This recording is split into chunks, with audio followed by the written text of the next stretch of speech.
What is up, everybody? Welcome back to the Crypto Sherpa channel, where I read you those cryptocurrency news articles so you don't have to. Man, I gotta find a new intro. That feels like that's just my catchphrase. I'm reading you those news so you don't have to. But welcome. Happy Wednesday, everybody. Hope everyone's having a good hump day.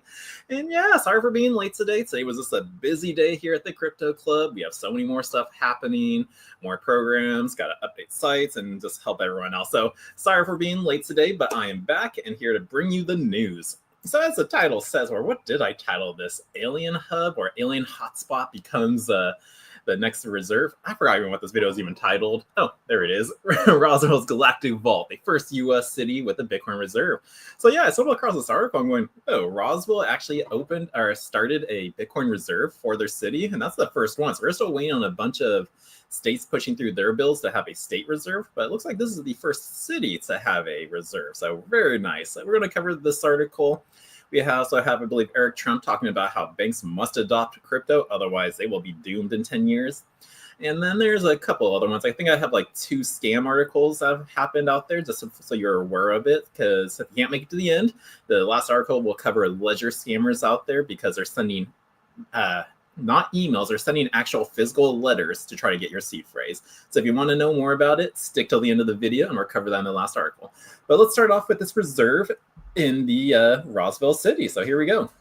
So Bitcoin reserve news. Roswell becomes the first U.S. city to hold a Bitcoin as a reserve asset.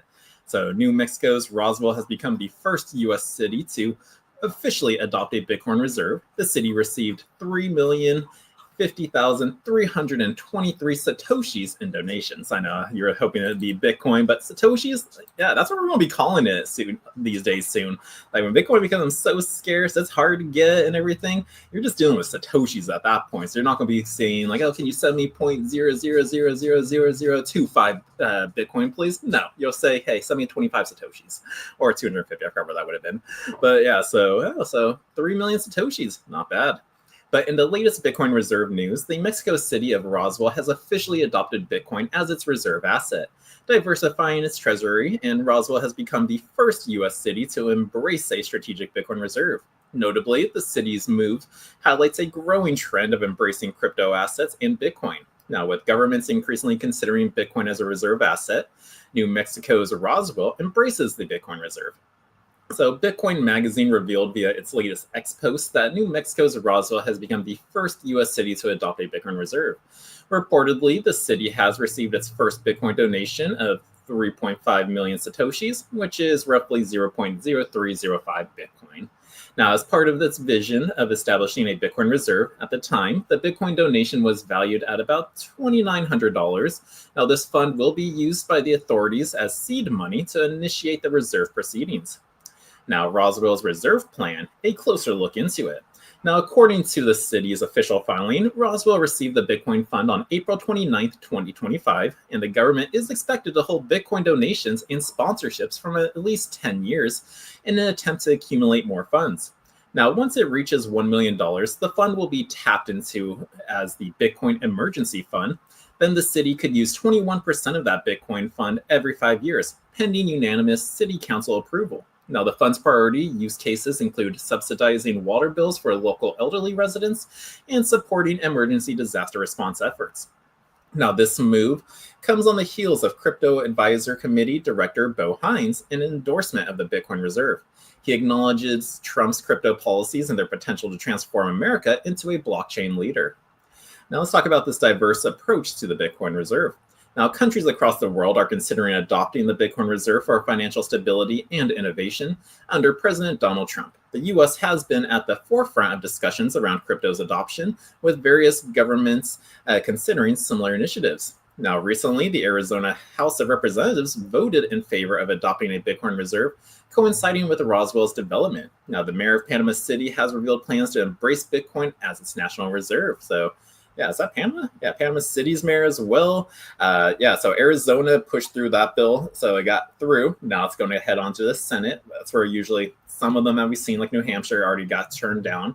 But right now, I think Arizona's got 2 bills kind of getting pushed through to the next step. So again, like we'll probably see Arizona, Texas, Wyoming, like just the already pro-crypto states out there, they will probably be the first ones to do it. If you get like a small state that wasn't really into crypto at the time, but if they get to go for it too, that's a good leap too right there. So yeah, lots of good news coming around the US right now with just Bitcoin's adoption. But yeah, with this first article, what did I want to say? I was like, aliens are going to be crashing to get these prices at what they are now. Right, because yeah, that's Roswell, New Mexico's whole story for like a UFO crash. Was that 1982, 1974? I forgot when that happened. So they just became the alien hub of the United States. So that's pretty cool that they become the first city to actually hold Bitcoin. So very nice. Now let's move on to our next article on how banks must adopt crypto or be extinct in 10 years, says Eric Trump. Now, while the existing financial system is slow and expensive, crypto apps already allow people to send money instantly and cheaply, Eric Trump stated. Now, Eric Trump, executive vice president of the Trump Organization and son of the US President Donald Trump, has delivered a warning to global banks regarding cryptocurrency's adoption. Now, the modern financial system is broken, it's slow, it's expensive, Trump said in a CNBC interview on April 30th, adding that the existing banking system favors the ultra-wealthy. Now, it forced me into the crypto world. And he continued, adding, and I'm telling you, if the banks don't watch what's coming, they're going to be extinct in 10 years. And so why does he say that? Well, it looks like the SWIFT is an absolute disaster right now. So while emphasizing the need for banks to closely monitor developments in the crypto industry, Trump highlighted the benefits of cryptocurrencies' underlying blockchain technology for the financial system. He slammed existing cross-border transaction solutions like the Global International Messaging Network, SWIFT, which has often been criticized for its slow transaction times. And here we can see a chart on the average settlements time via SWIFT and the average via stablecoin. So from Europe, North America to Southeast Asia, usually takes around 3 to 4 days for the SWIFT. Crypto, 1 hour. Europe and North America to Africa, 5 days. America or stablecoins, 1 hour. And same thing one more time. From Europe and North America to Latin America, 2 to 5 days. But crypto just takes an hour. So it just shows how much faster cryptocurrencies can be. Because yeah, that SWIFT is terrible if you got to wait that long. But there's nothing that can be done on blockchain that can't be done better than the way that the current financial institutions are working. Now, SWIFT is an absolute disaster, he stated. With the emergence of crypto, traditional payment tools like SWIFT are at risk of losing market shares to decentralized alternatives. Trump said that you can open up a DeFi, decentralized financial app right now. You can open up any cryptocurrency app and you can send money wallet to wallet instantaneously without the expense and without the variability of it all. Now, banks pushing back, but the industry is bullish. Now, Trump's warning comes amid many global banks still pushing back against cryptocurrency adoption, with the Bank of Italy slamming stablecoin growth and Bitcoin investments. But on the other hand, many industry executives are bullish on crypto's adoption by banks already in 2025, amid governments like the US pushing a more crypto-friendly agenda out there. Now, Trump's new prediction comes in line with his previous bold forecast on crypto. In December 2024, Eric Trump predicted that Bitcoin would inevitably hit $1 million per coin, while global governments and institutions could have to adopt the cryptocurrency to compete in the fast-growing market. Now, Trump also shills Binance-linked BNB's chain.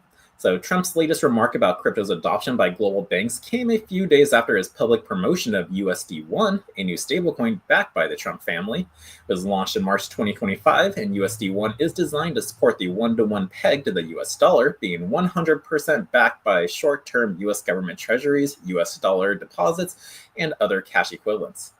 Now, the stablecoin is running on the BNB chain, a project initially founded by the cryptocurrency exchange Binance, which has been subject to controversy over an alleged relationship with the Trump family.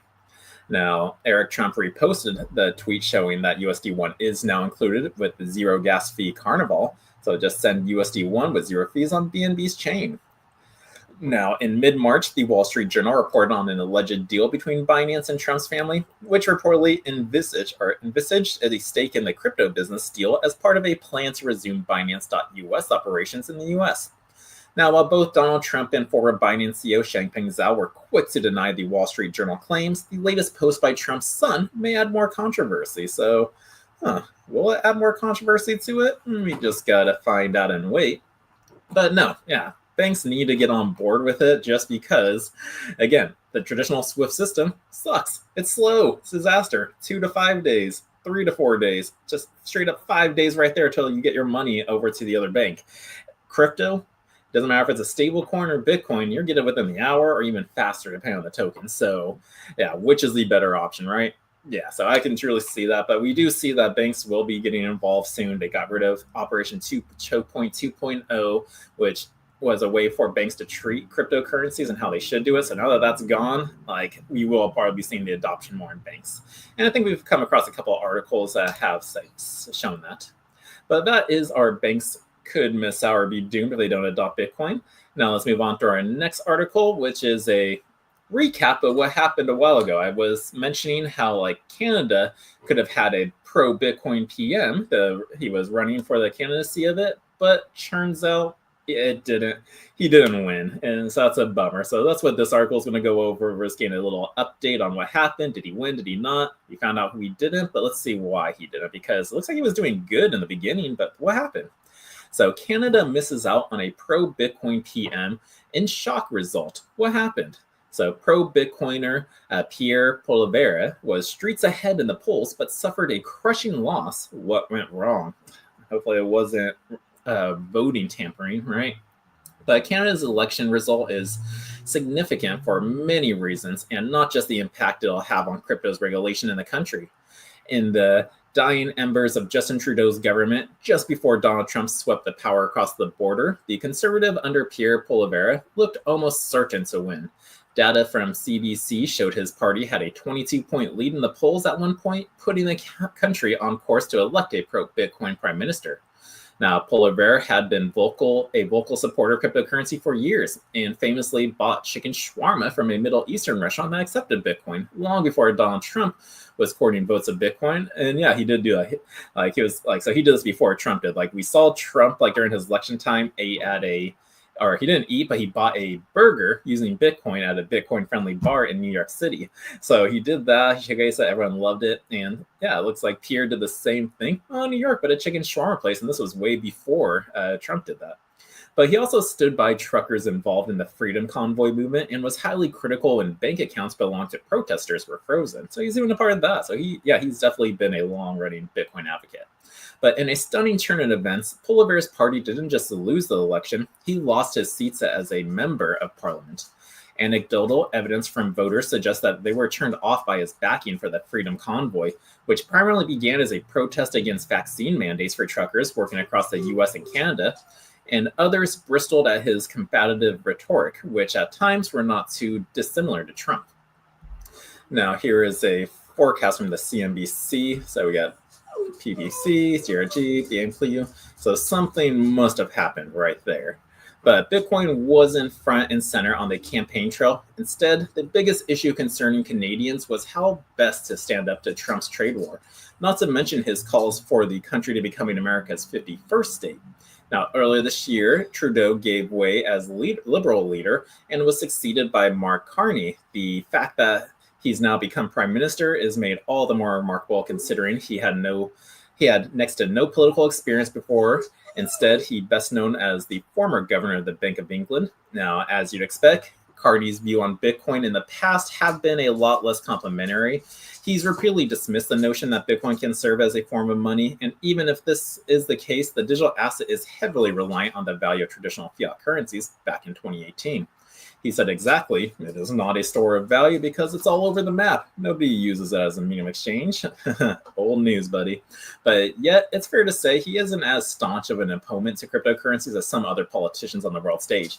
Carney has repeatedly stressed that he has no interest in stifling innovation and would like the crypto space to be regulated.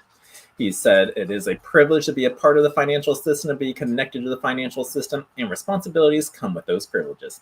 Now, that's a sentiment that a few major crypto businesses would disagree with. And in fact, it's one of the many that would welcome it.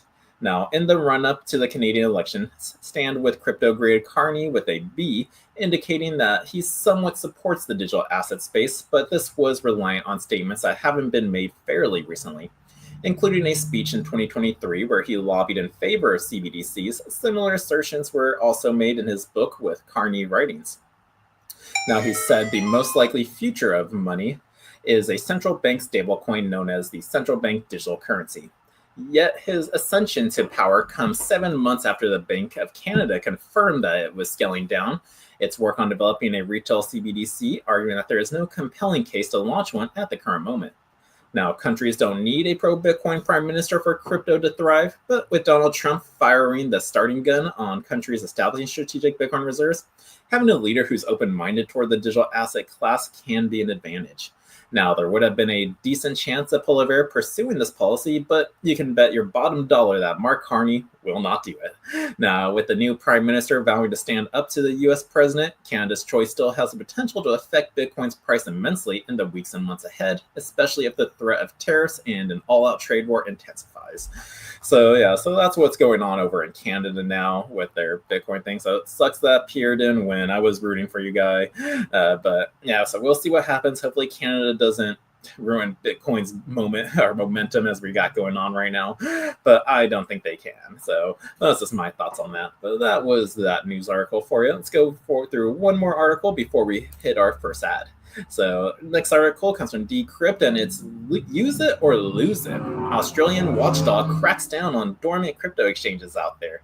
So yeah, the AUSTRAC has urged inactive crypto businesses to deregister or risk cancellation as it seeks to protect consumers and block criminal misuse.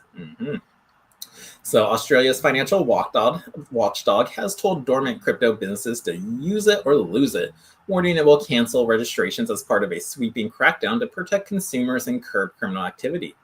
The Australian Transactions Report and Analysis Center said it is connecting with digital currency exchanges that appear inactive, urging them to voluntarily withdraw their registration or face cancellation in a statement released on Monday. Now, AUSTRAC CEO Brendan Thomas said in the statement that such businesses pose a high risk of being co-opted by criminals due to the legitimacy attached to the AUSTRAC registration.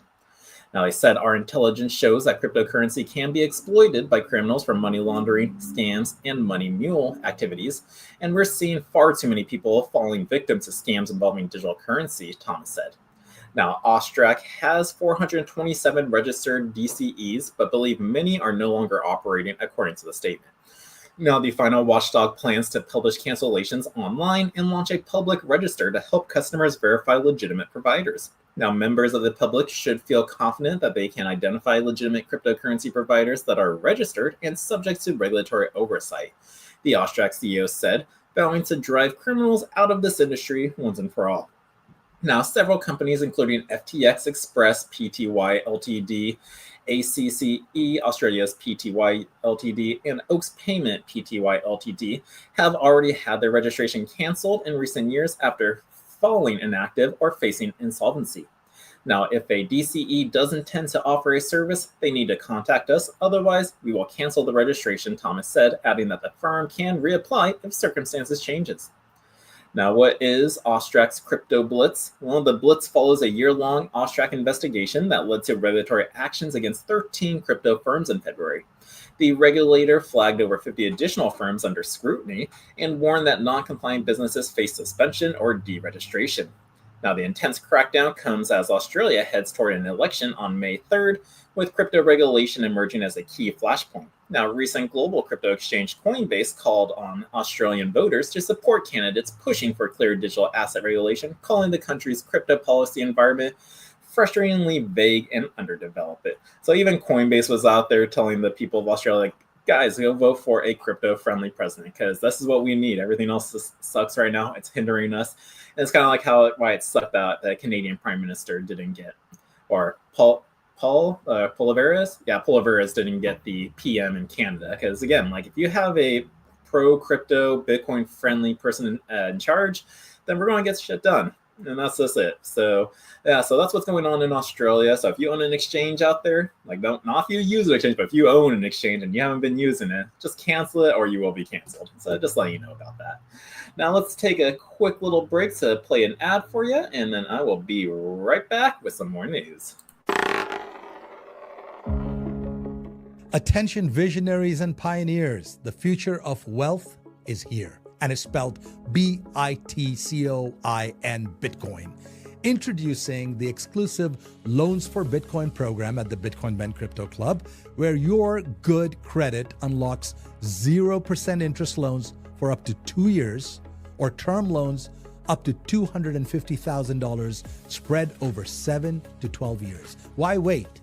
Use this capital to acquire the world's fastest appreciating asset, Bitcoin. With prices hovering around 94,000 and projections aiming much higher by the year's end, the time to act is now. Leverage isn't just for Wall Street anymore. Arbitrage the low cost of your loan against Bitcoin's explosive growth. It's smart finance for the modern investor. And privacy matters. Our no KYC Bitcoin purchase program ensures you buy and self-custody your assets in your own wallet. Your keys, your Bitcoin, your future. And as the world shifts to digital currencies, be ahead of the curve. Front-run corporations, governments, in this greatest financial revolution of our times. I'm Jay Bose, CEO of Bitcoin Ben Crypto Club. Call or text us today at 941-413-6920 and get started on that loan application. Secure your legacy. You will thank yourself tomorrow.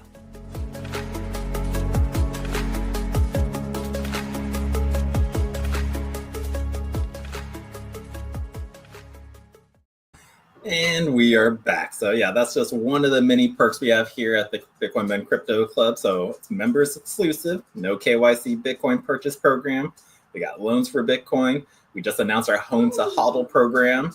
And I think our Beef initiative is getting launched soon. So we have so much stuff coming. So if you want to take a look or want more info, give this number a call or join the Crypto Club. We got classes here to help educate you as well on crypto, blockchain, just how to use it safely. Now, speaking of safely, let's go over these last two articles I have for you revolving scams, because security is the most important thing when it comes in cryptocurrency. You want to know what scammers are doing so that way you don't fall for it. If you know what the scammer does, exactly how they do it, when you see it, you will know. That way you won't fall victim. And it looks like a lot of victims out there are elderly people because they're still new to tech. This is a new technology, not just crypto, just even computers in general. So they're the most prone to it. And with this first one, looks like $330 million in Bitcoin was social engineered and theft from an elderly person in the US. So let's go over this article, see exactly how did they do it. So the stolen $330 million was laundered through 300 wallets and 20 plus exchanges, experts told Cointelegraph of it. So, oof.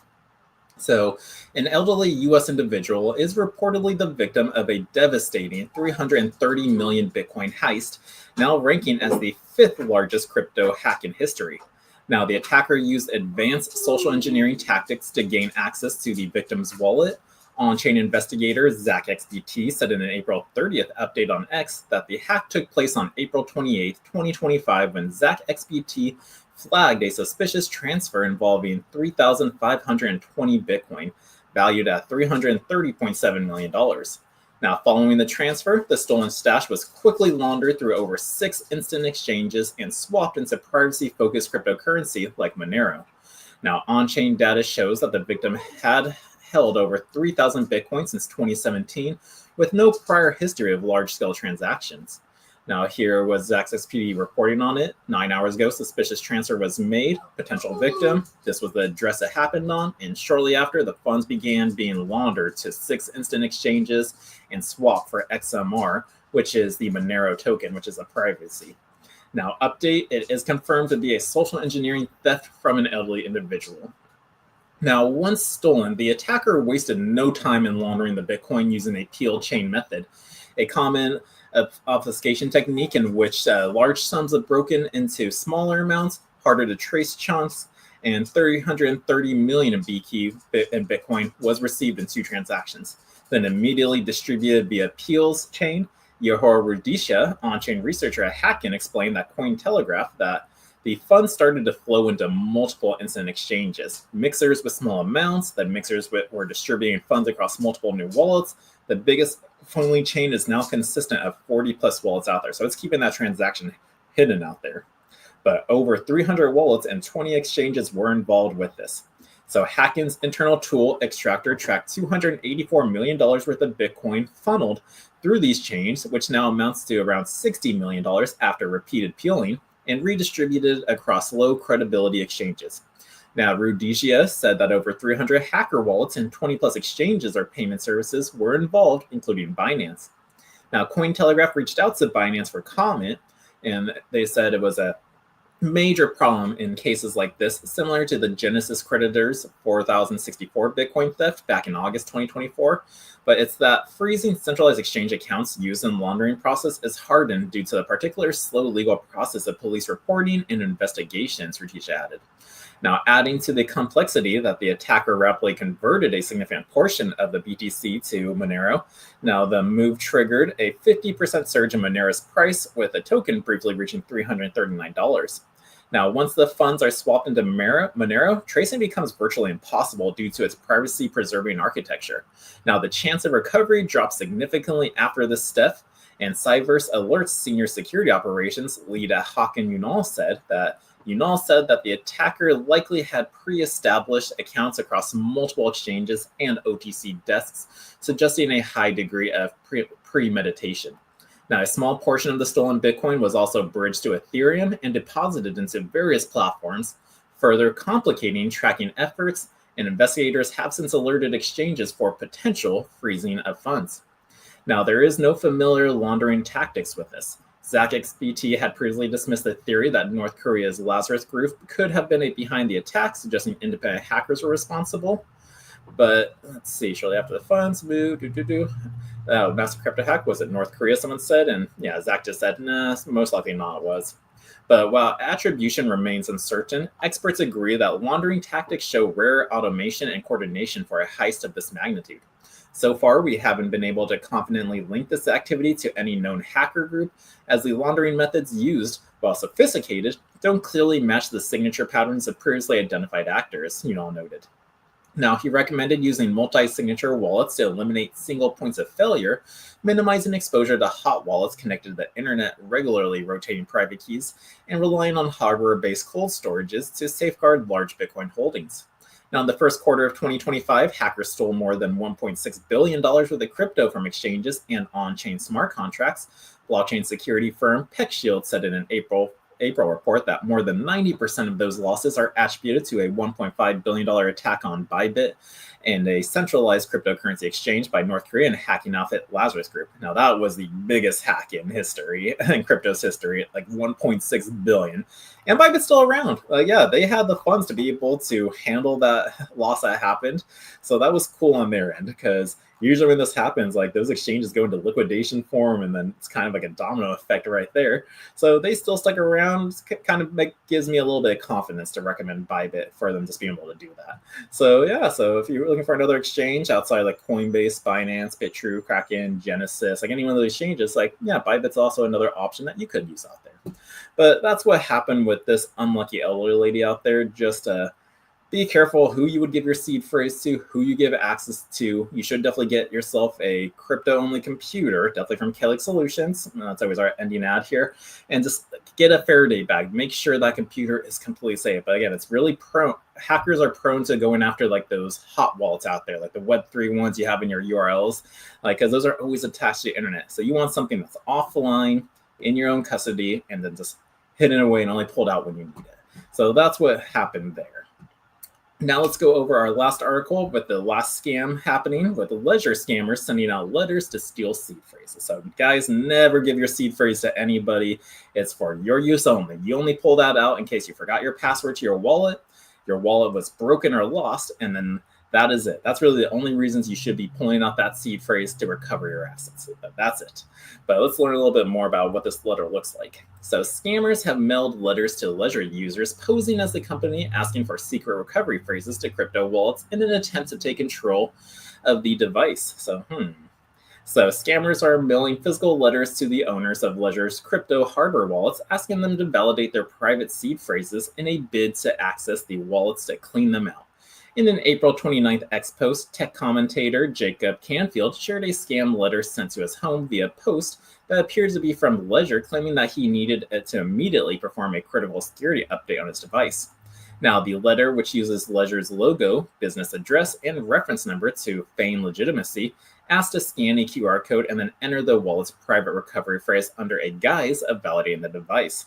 Now, the letter threatened the failure to complete this mandatory validation process, and it may result in restricted access to your wallet and funds. Now, here's Jacob Canfield saying there's a new scam that Meta launched. Now they're sending physical letters to Ledger and asking for their security. So here's what it looked like. Don't scan that QR code, guys, because then you're officially scammed. But what do I need to do? So they're trying to make it look official. They want you to scan that QR code, and they want you to put in your private key or seed phrase. That way they have access to all your money, and they'll drain it immediately. The moment you do it, you guys maybe have like not even 10 minutes. Like after that moment, the moment you give it to them, next time you go in your wallet, those cryptos are going to be gone. So yeah, so be very careful, be aware of this. It's a scam. Don't fall for it. So I reported on the news because you guys need to know what it looks like so that way you don't fall for it. But if you're wondering what a seed phrase is, because you're also new to crypto, or recovery phrase, it's a string of up to 24 words that unlocks access to a crypto wallet. A scammer with a phrase can access and control the associated wallet to transfer its holdings elsewhere. Now, earlier this month, the X account of a crypto hardware wallet reseller said it had also received multiple reports of Ledger users receiving a similar letter. And in response to Canfield's post, Ledger said that the letter is a scam and cautioned its device users to stay vigilant against phishing attempts. Now, again, Ledger will never call, DM, direct you, or ask you for your 24-word recovery phrase. If someone does, it's a scam. So please don't engage with the accounts claiming to be Ledger employees or anyone offering to help recover funds. Now, it's unclear whether connected to the Ledger's data is a leak or not, but Canfield suggested that scammers were sending letters to Ledger customers whose data was leaked nearly 5 years ago.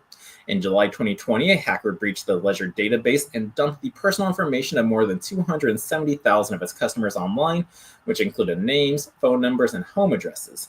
Now, the following year, several Ledger users claimed to have been mailed fake Ledger devices that were tampered with and designed to install malware upon use, Bleeping Computer reported at the time.